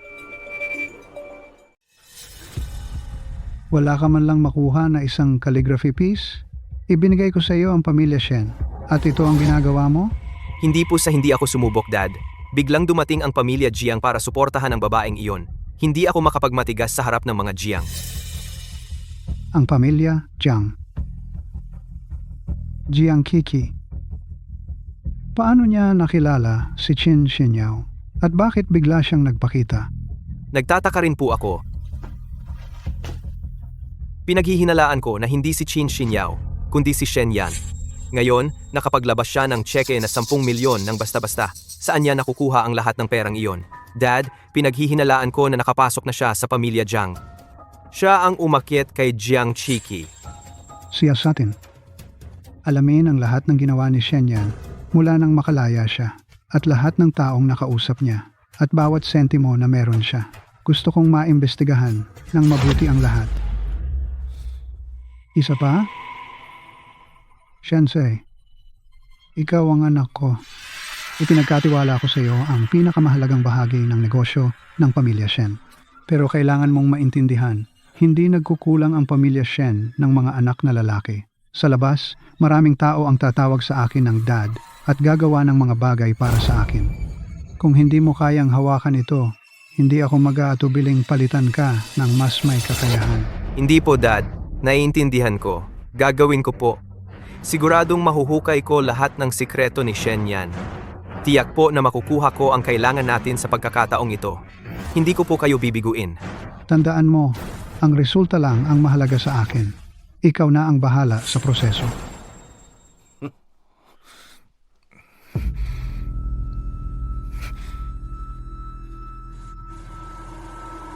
Ipabantay ninyo si Shen Yan at si Qin Xinyao 24 oras araw. Kahit na lagi mong sinasabi na taga-kinabukasan ka at mortal. Sa puso ni Qing Yuan, ikaw ang sikat ng araw na sumisikat sa madilim kong buhay. Ikaw ang diwata ng tahanan na nagbibigay liwanag at sumisilong sa akin. Ang iyong lingkod ay hinding-hindi makakalimot sa kabutihang ito.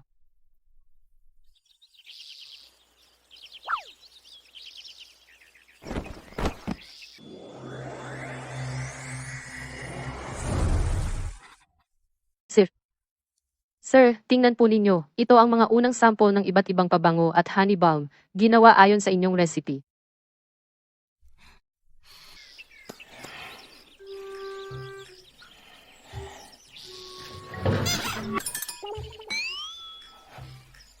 King Yuan, napakagaling. Siguraduhing maganda at maayos ang pagkakaselyo ng packaging.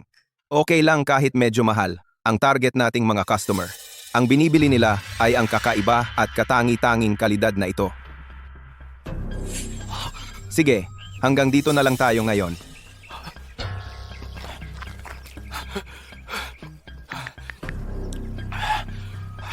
Boss, may nakita akong multo.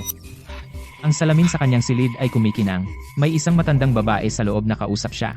Sigurado ka bang hindi ka nagkamali ng tingin? Sigurado ako, boss. Sigurado ako. Sigurado ka? Isang matandang babae, isang salamin. At nag-uusap sila? Opo, tama po. Talaga po.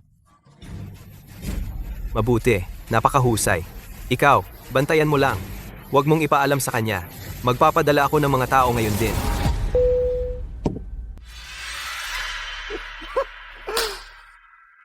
Kaya pala. Isang simpleng sirang salamin na palakayang kumonekta sa sinaunang panahon. Ito ang tunay na nakatagong baraha ni Shen Yan. Hindi ito basta salamin. Isang hindi mauubos na minahan ng ginto. Isang buhay na antigong bodega. Isang butas sa oras at espasyo na nagpapahintulot sa sinuman na gawin ang anumang gusto. Buti ka pa, Shen Yan. Naghanda ka ng napakamapagbigay na regalo para sa iyong kapatid. Sa sirang salamin na ito, bakit pa kailangan pang magsipsip sa pamilya Jiang o pamilya Su? Ako ang magiging batas. Tama, kailangan kong kunin ito.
Kumusta? Kumusta? Ate, Sino ka? Bakit nasa iyo ang salamin na ito? Nasaan si Ji? Shen? Shen Yan? Gising, Shen Yan. Gising. Shen Yan, gising, gising, gising na, Shen Yan. Gising. Shen Yan, gising, gising, bilisan mo. Anong nangyari? Sino ang gumawa?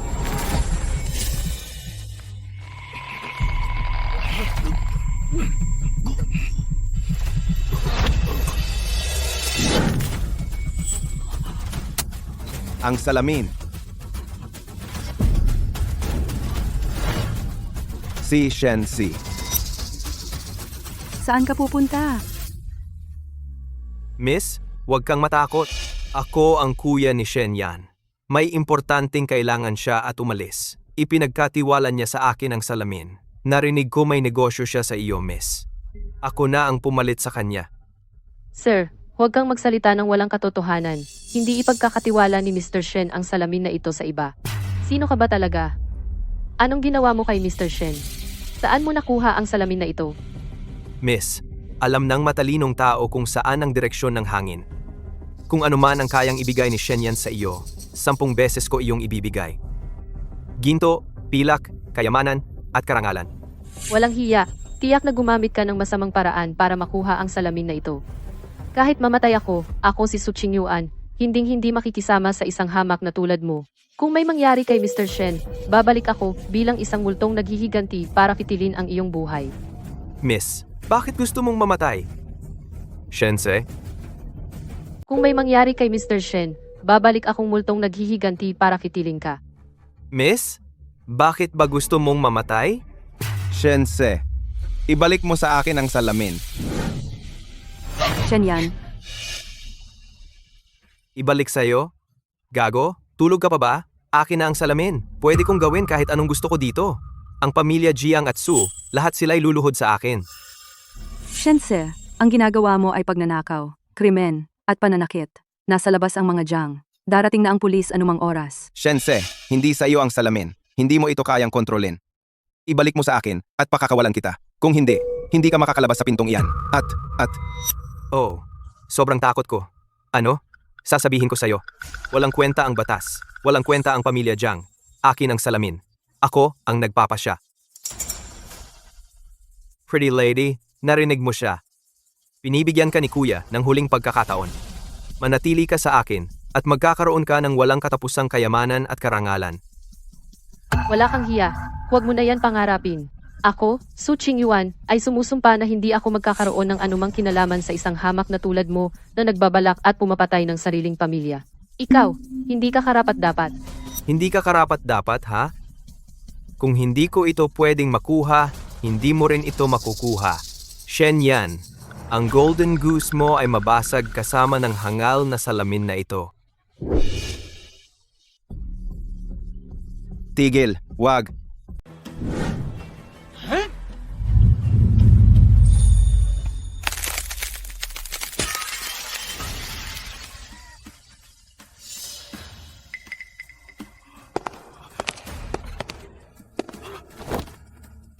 Sing Yuan. Konek. Konek. Konek. Naririnig mo ba ako?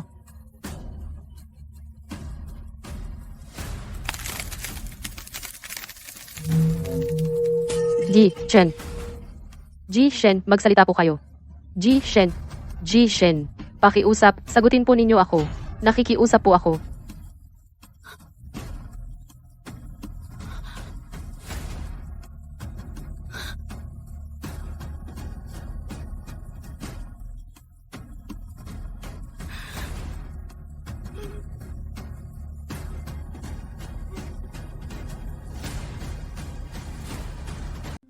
Shen Yan.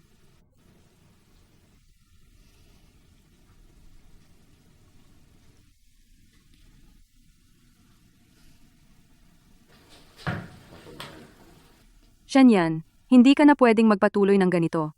Nandito ka lang, Hindi kumakain, hindi umiinom, hindi natutulog. Maari mo bang ayusin ang bronze mirror o makakamit ba ni Shense ang kanyang parusa? Alam ko, kailangan ko ng oras. Una, inumin mo ang chicken soup. Actually, ang dahilan ng pagpunta ko dito ay para humingi ng pabor. Ano iyon? Sa ilang araw kaarawan ng ika-30 taon ng lolo ng matalik kong kaibigan. Alam mo, hindi naman maginhawa para sa akin na pumunta mag-isa bilang babae. Sana ay samahan mo ako. Kalimutan mo na. Shen yan. Si Shense at ang kanyang ama ay sinusubukan na makuha ang pabor ng pamilyang iyon. Siguradong nandoon sila. At ito ang pagkakataon mo para magpakita sa mga mataas na bilog. Shen yan, kailangan mong lumabas dito, naiintindihan mo ba? Tama si Xinyao. Ang paglubog sa sakit ng pagkawala ng salamin ay walang saysay. Ang landas ng paghihiganti ay kailangan pa ring lakaran. Dapat magpatuloy ang buhay. Sige, sasama ako sa iyo. Pero kailangan ko munang mag-ayos. Mabuti. Pagkatapos, susunduin kita sa ilang araw.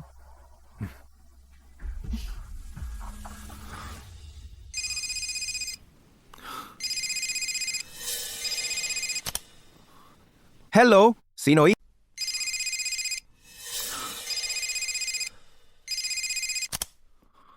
Hello? Sino po ito? Ginoong Shen, yan po. Kung gusto ninyong malaman ang tunay na dahilan ng pagkamatay ng inyong ina na si Baiwan at ang nakaraang relasyon ni na Shen Zhenbang at ng inyong ina, mangyaring pumunta po kayo ng mag-isa sa Zuyun Room sa Qingxin Tea House ngayong gabi ng alas 8. Kung mahuli po kayo, huwag na po kayong pumunta.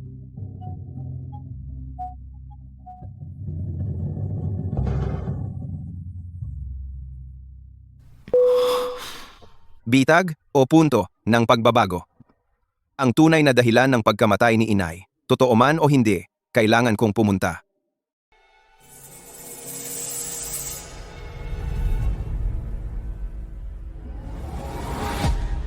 Uncle Bo, gusto niyo po akong makita? Ginoong Shen, patawarin ninyo po ako sa biglaang paanyaya.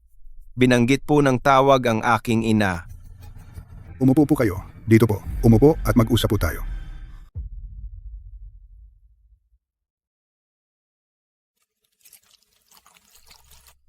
Eto, Salamat po. si Baiwan ay anak ng dati kong kaibigan. Pinanood ko siyang lumaki. Mabait siya at mahinahon, tulad ng kanyang ina. Noong lumaki siya at nag-asawa, masaya ako para sa kanya. Pero nang maglaon, nagkasakit siya ng malubha. Alam niyo po ba?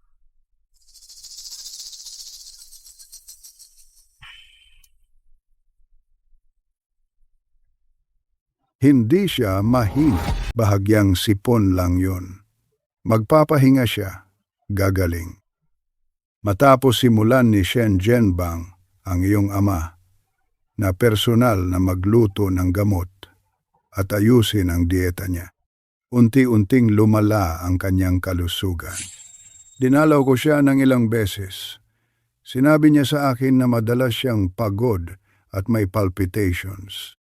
Sabi ng doktor, ito ay panghihina pagkatapos manganak at labis na pag-aalala. Iminumungkahi mo po ba? Lihim akong nagimbita ng isang matandang Chinese medicine doctor para kunin ang pulso niya. Sabi ng doktor, tila umiinom siya ng maliit na halaga ng mga sangkap na mineral-based at mainit na sangkap sa mahabang panahon na sumira sa kanyang mga internal na organo. Pinayuhan ko siya na mag-ingat sa kanyang dieta at gamot. Naniwala po ba siya? Masyado siyang mabait. Siguro ayaw niyang maniwala na ang taong katabi niya sa pagtulog ay napakasama. Pagkatapos noon, lumala ang kanyang sakit. Minsan may malay siya, minsan wala. Noong huling dalaw ko sa kanya, hindi na siya makapagsalita. Hindi nagtagal, narinig ko na pumanaw na siya.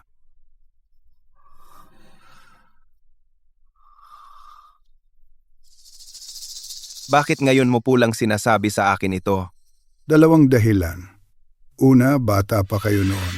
At kalaunan ay pinagbintangan kayo ni Shense at ipinakulong.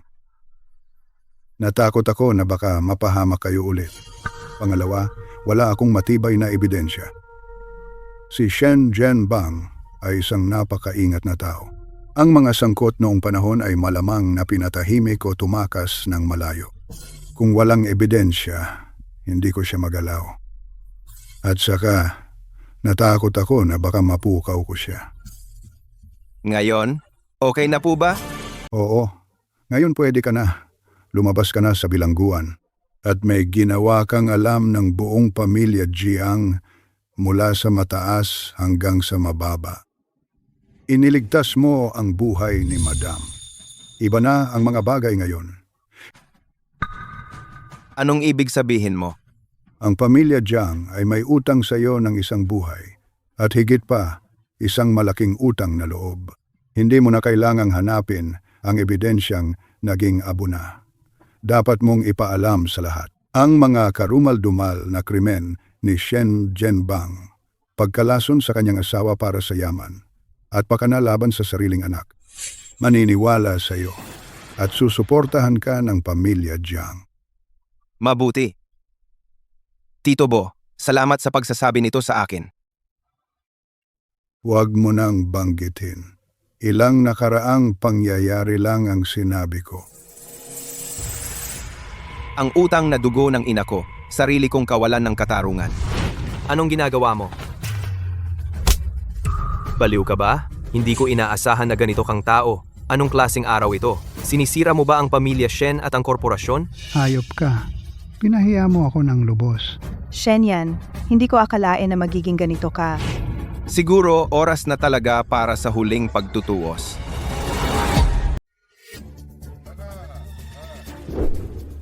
Tingnan mo ang pattern, ang kulay.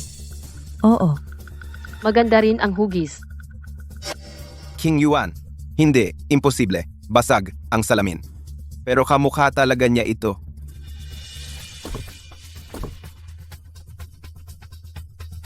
Boss Qin, Shen Yan, bakit ka nandito?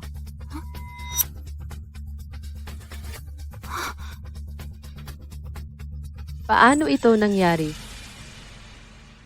King Yuan, ikaw ba yan? Pero paano mo nagawa? Ikaw. Ikaw ang tao sa painting na iyon. Ikaw. Ikaw ang tao sa painting na iyon. Anong problema niyong dalawa?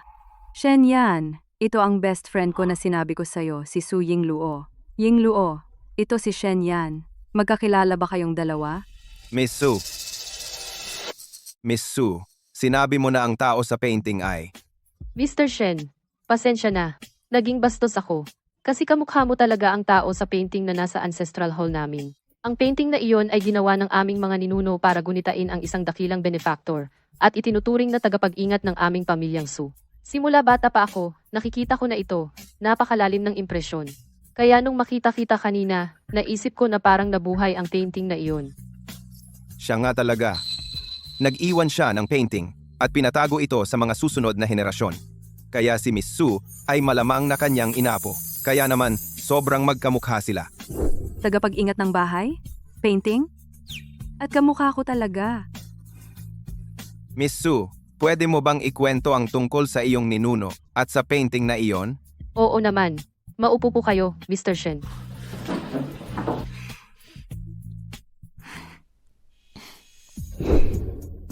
Ang aking ninuno, si Su Qingyuan, ay isang napaka-legendary na babaeng negosyante noong panahon ng Renzong ng dinastiyang Song.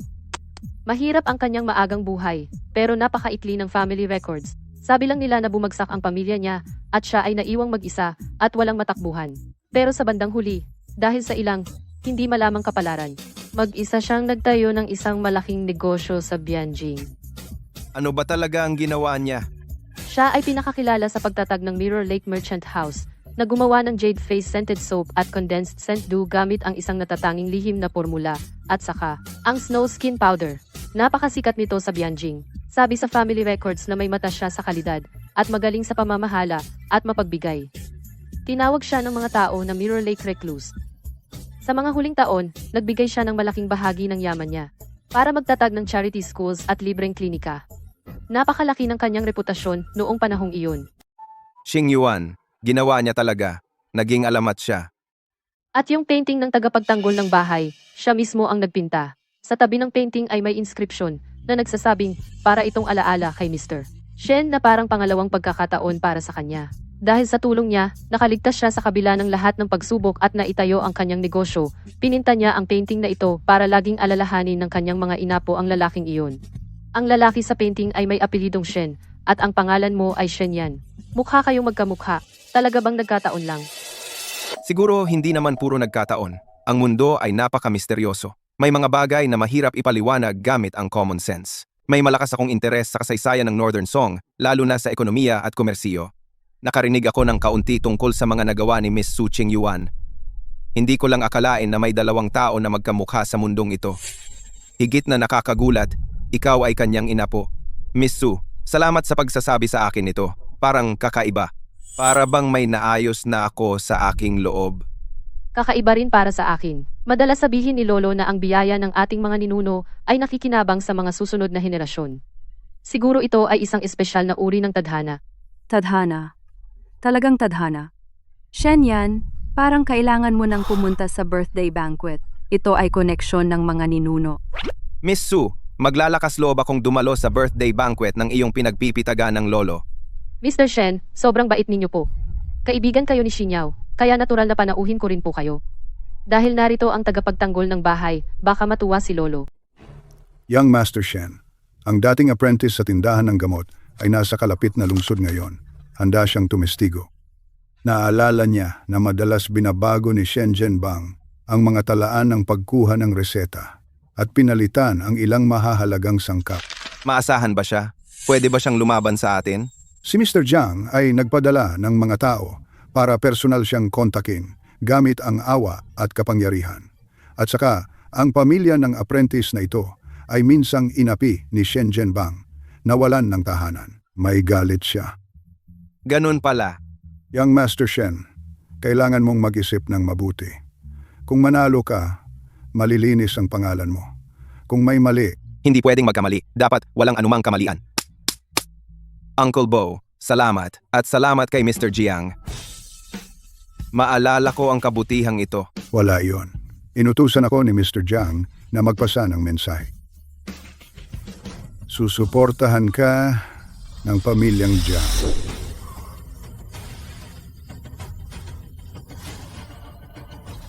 Nanay, malapit na. Malapit na ang oras. Manood ka mula sa langit. Pababayaran ko sila. Ha? Sina Shen Se at Shen Zhenbang. Ang handaan ng kaarawan ang magiging wakas nila.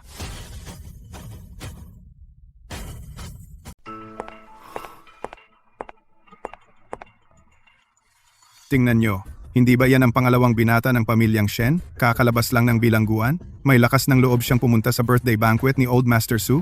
Hindi lang siya naglakas loob. Tingnan mo kung sino ang kasama niya. Si Boss Chin, mula sa Chin's Antique Shop. Nabigong kumapit sa matataas, ngayon, umaasa sa babae. Luma na ang impormasyon mo. Narinig ko, sobrang swerte ka makailan ng pangalawang binatang ito. Kahit papaano, nakakonekta siya sa pamilyang Jiang. Ang matriarch ng Jiang, na ilang taon nang nakaratay, ay nailigtas ng gamot niya. Personal na kinilala siya ni Jiang Zhenyue bilang tagapagligtas niya. Talaga? Siya? Totoo talaga. Kung ganoon, malapit nang magbago ang takbo ng Jiangcheng. Si Shen Zhenbang at ang anak niya ay baka nakatapak na ng landmine. Huwag mo silang pansinin. Sumama ka sa akin. Batiin muna natin si Lolo Su. Pagkatapos hanapin si Ying Luo. Sino ba ito? Hindi ba ito ang bunso kong kapatid? Yung nagtatago sa bahay at umiiyak? Ngayon nakaayos na bagong damit. Sayang, sa kaibuturan, wala ka pa ring kwenta. Kuya Se, wag mong sabihin yan. Baka may nahanap siyang backer. Pero ang umasa sa babae, hindi pa rin maganda. Shen Se, Lin Wan, bago ako magalit. Lumayas ka. Nakakatakot. Gusto ng nakababatang kapatid na manuntok sa nakatatanda. Halika lahat, manood! Shen Yan, gusto mo bang bumalik pa ng ilang taon? Hindi nagbabago ang ugali ng aso sa pagkain ng tae. Walang kakayahan, puro manuntok lang. Kuya Se, lumayo ka sa mga ganyang tao. Mr. Shense, Miss Lin Wan.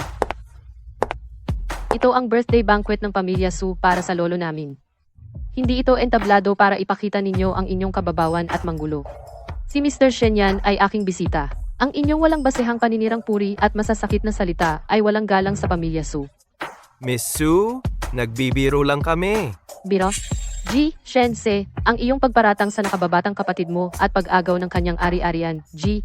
Shense, ang iyong pagparatang sa nakababatang kapatid mo at pag-agaw ng kanyang ari-arian. Hindi nalihim sa Jiang Cheng iyan. Nagpapakabuting kapatid ka ngayon, hindi ba masyadong peke? Miss Su, hindi ninyo alam.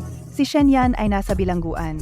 Siya ay isang rapist. Pagtatanggol sa isang tulad niya, hindi ba kayo natatakot na masira ang reputasyon ng pamilya Su? Miss Lin, ipinagkanulo mo ang iyong fiancé, kumapit sa iba, at nagparatang sa iba. Wala kang karapatang magsalita tungkol sa reputasyon. Kung may dapat mag-alala sa reputasyon, ikaw iyon. Security, mukhang hindi alam ng dalawang bisitang ito ang mga patakaran ng birthday banquet at mukhang hindi matatag ang kanilang emosyon.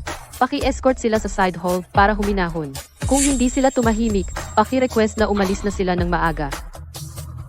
Teka,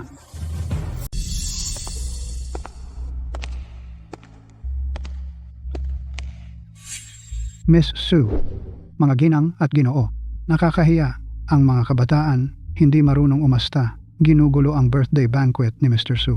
Sa ngalan ng pamilya, humihingi ako ng paumanhin sa abala. Mr. Shen, pakiusap, disiplinahin ninyo ang inyong pamilya. Sa birthday banquet, ang pagkakaisa ang pinakamahalaga. Miss Su, tama po kayo. Shen Yan, anong problema mo? Pagdating mo, gulo agad. Hindi pa ba sapat ang kahihiyan na dinala mo sa pamilya Shen? Kailangan mo bang gawing katatawanan ang pamilya natin sa buong lungsod para masaya ka? Kailangan mo bang ipatawa tayo sa buong lungsod? Tay, pumasok lang ako para bumati ng maayos, tapos sinabihan niya akong lumayas. Sinubukan pa niyang makipag-away. Sa tingin ko, may sama siya ng loob. Sinadya niya akong hiyain sa birthday banquet ni Mr. Su para siraan ang pamilya Shen. Mr. Shen, hindi po ninyo nakita. Ang mga mata ni Shen Yan, nakakatakot, parang gusto niyang kumain ng tao. Galit pa rin siguro siya sa akin dahil nagtestigo ako laban sa kanya, pero ang totoo lang ang sinabi ko. Ikaw na walang utang na loob na anak, humingi ka agad ng tawad sa kapatid mo at kay Wanwan. Pagkatapos, umalis ka na ngayon. Hindi na kaya ng pamilya Shen ang kahihiyan mo. Mag-sorry ka, umalis ka. Shenzhen Bang, sino ka para turuan ako? Noon, kumapit ka sa yaman ng pamilya ng nanay ko at nagpakasal ka sa kanya. Pero may kabit ka sa labas at nagkaanak ka. Malusog ang nanay ko pero lihim mo siyang nilason hanggang sa mamatay. Pinadroga mo ako kay Shense na kriminal at ipinakulong mo ako. Mula ng plano mong kunin ang lahat ng pag-aari ng nanay ko, hindi ka na naging tunay kong ama, kundi ang kaaway na pumatay sa nanay ko at umagaw ng negosyo ng pamilya. Nilason mo ang asawa mo hanggang mamatay? Grabe. Shen Yan, napakadetalyado ng sinabi niya. Bukod dito, biglaan ang pagkamatay ng nanay niya. Walang ebidensya. Si Shen Zhenbang ay kilalang tao sa Jiangcheng. Kaya ba niya talagang gawin iyon? Baka naman may galit si Shen Yan at nag-iimbento? Malaking balita. Sobrang laki.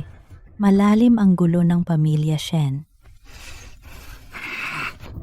Ikaw, sinungaling ka. Walang utang na loob na anak. Baliw ka. Para iligtas ang sarili mo, ganyan mo sisiraan ang sarili mong ama?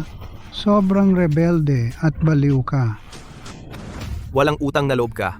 Ang bait ng tatay ko sa'yo, binigyan ka pa ng kumpanya. Hindi mo yun pinahalagahan. Lumabag ka sa batas, at ngayon sinisiraan mo ang tatay ko na pinatay ang nanay mo. Ipakita mo sa amin ang ebidensya. Kung walang ebidensya, paninirang puri yan, maling paratang. Pinakitaan ka ng kabutihan ni Tito Shen. Nakita nating lahat yon. Hindi ka lang marunong tumayo sa sarili mong mga paa. Ebidensya? Masyado kang malinis noon. Malamig na ang labi ng nanay ko. Mahirap talagang hanapin ang ilang ebidensya, pero mahaba ang braso ng hustisya. Lahat, narinig niyo ba yon? Baliw ang taong to, nagkakalat ng kalokohan. Gumagamit ng mga kasinungalingan na sukdulan. Sinisiraan ang sarili niyang ama. Kasuklam-suklam ang puso niya. Ako, si Shen Zhenbang, nakatayo ng matuwid at nakaupo ng maayos. Mula ngayon, pinutol ko na ang lahat ng ugnayan sa anak na ito. Hindi ko na siya kikilalanin kailanman. Seguridad, halika. Palayasin ang baliw na ito na sumira sa handaan at nanira ng iba. Sino ang nagsabing walang ebidensya? Lalabas ang buong katotohanan ngayon. Sino ang magandang babaeng ito na may ganyang kahanga-hangang pagdating? Anak ni Jiang Zhenyue, si Jiang Kiki. Dumating nga ang pamilya Jiang. Sinabi ko sa'yo, may koneksyon si Shen Yan sa pamilya Jiang. Dumating ang anak na babae ni Jiang Zhenyue. Nagbabago ang mga bagay. Hindi, malaking pagbabago. Tapos na si Shen Zhenbang ngayong gabi. Mukhang totoo ang sinabi ni Shen Yan. Malapit nang magbago ang pamilya Shen. Sino ang nagsabing walang ebidensya? Shen Zhenbang, Shen Se. Hindi mo ba sinabi na walang ebidensya, kamakailan, para suklian ang kabutihan ni Mr. Shen Yan? Ako na ang kusang nagsiyasat ng ilang bagay. At marami akong nakitang kawili-wiling bagay. Shen Zhenbang, ang katotohanan sa likod ng pagkamatay ng iyong lehitimong asawa, si Bai Wan, na ina ni Mr. Shen Yan. At ang buong katotohanan sa likod ng pakana kung saan si Mr. Shen Se, kasabwat si Miss Lin Wan, ay pinagbintangan si Mr. Shen Yan at ipinakulong siya 2 taon na ang nakalipas. Narito ang lahat ng pahayag ng saksi. Ito, mali ito. May malinaw na nag-frame sa atin. Peke, lahat peke. Binili ni Shen Yan ang mga iyan para pekehin ang mga dokumentong ito. Iyon na siguro. Wala akong pakialam. Pinilit ako ni Shense na pumunta. Ginagarantiya ko sa reputasyon ng pamilya Jiang na ang mga dokumentong ito ay totoo at hindi peke. Nasubmit ko na ang mga kaugnay na ebidensya sa mga autoridad. Miss Jiang, salamat.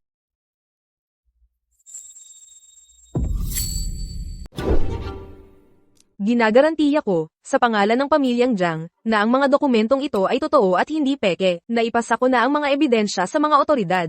Miss Jiang, salamat po.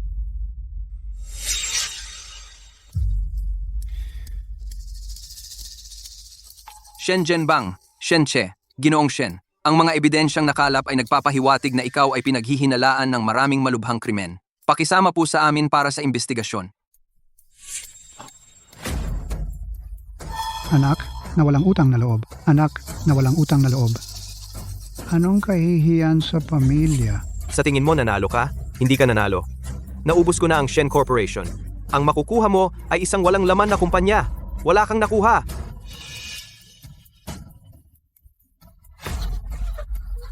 Paano nangyari ito?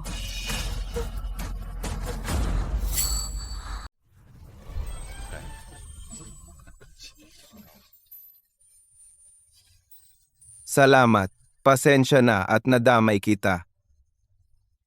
Anong ibig mong sabihin? Nadamay mo kami.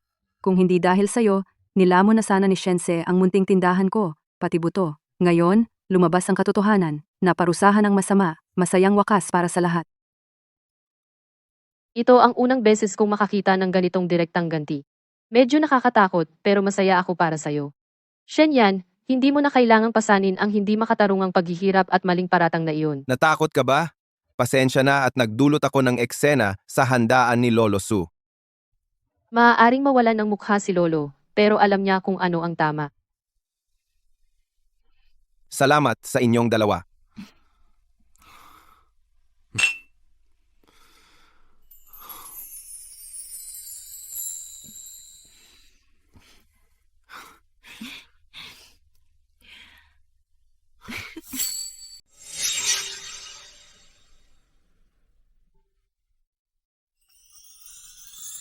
Ching Yuan, nakilala ko ang inapo mo. Kamukha mo siya. Sabi ko, sabay nating tatahakin ang daan at palalawakin ito. Pero sinira ko ang pangako ko.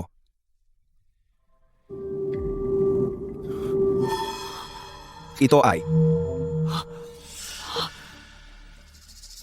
Ching Yuan, naririnig mo ba ako? Ako, si Shen Yan. Sagutin mo ako. Ang imahe ng salamin na nabasag noong araw na iyon, at ang baluktot na mukha ng baliw na iyon. Anong nangyari sa iyo? Ligtas ka ba?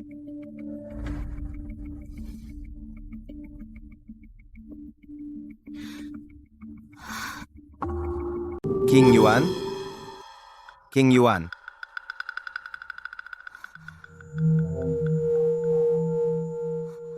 Naririnig mo ba ako? Sir Shen. Kayo ba talaga? Ligtas po kayo? Nananaginip ba ako? Maayos naman ako. Okay lang. Pasensya na at pinag-alala kita. Mukhang nauubos na ang enerhiya ng salamin.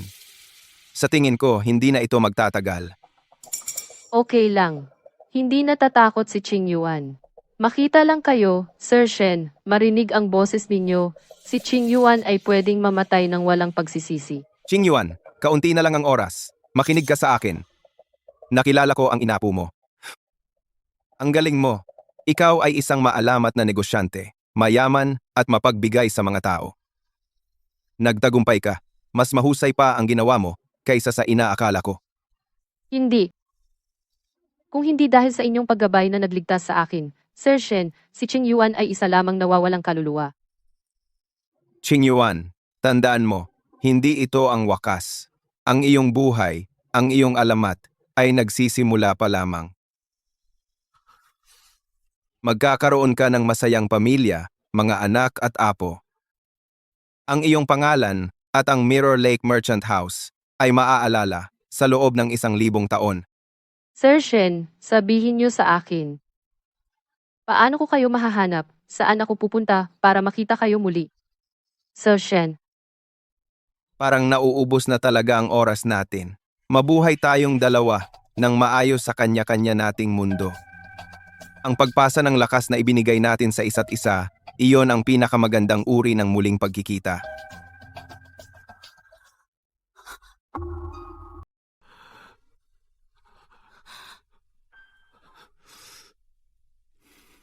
Siena. Siena. Siena. Siena. Ganito, sabihin ang sige na habang iniisip, kailangan kong magtagumpay. Subukan mo. Sina. Mas malakas. Sige na. Sine.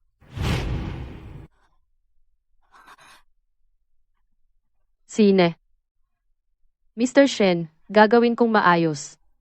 Kailangan kayong maging maayos. Pareho tayong sasabi ng sige na sa ating mga lugar.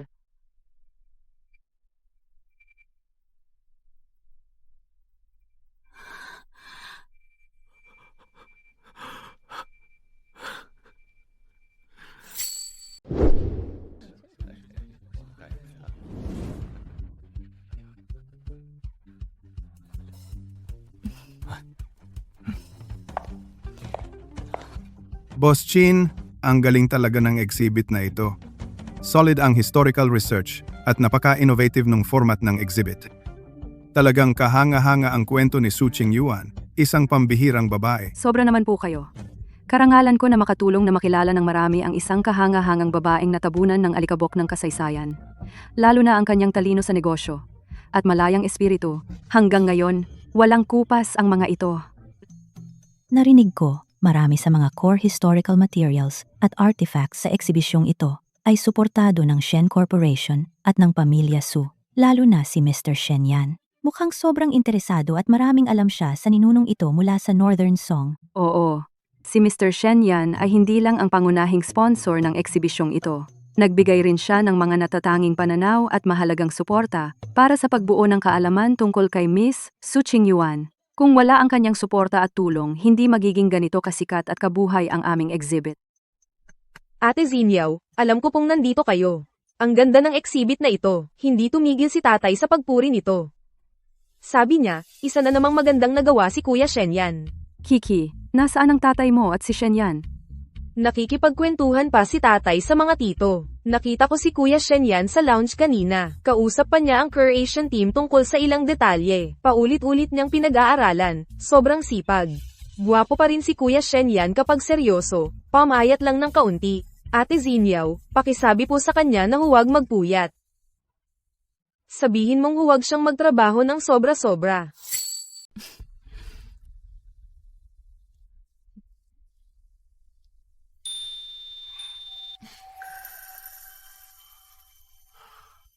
Mahusay, Professor Su. Maging profesional, President Shen. May mga tao sa paligid. Ano ang dapat ikatakot? Natural lang ang pag-aalala sa aking legal na asawa. Nakakakibang pakiramdam ang tumayo dito. Para bang nakikita ko ang ating ninuno na masigasig na nagpipinta, bawat hagod, sa ilalim ng ilaw ng lampara. Tiyak na labis niyang namis ang taong nasa pintura. At ang taong iyon ay wala sa kanyang panahon. At saka, nakahanap siya ng isang kahanga-hangang kasama. Malaking tagumpay ang eksibisyon, Mrs. Shen. Ngayon, opisyal nang inilunsad ang ating Mirror Lake Women's Entrepreneurship Fund. Ang diwa ni Qing Yuan ay patuloy nating ipapamana. Ginagawa natin ito para sa kanya at para sa ating sarili. Mr. Shen, gabayan mo po ako sa natitirang bahagi ng aking buhay.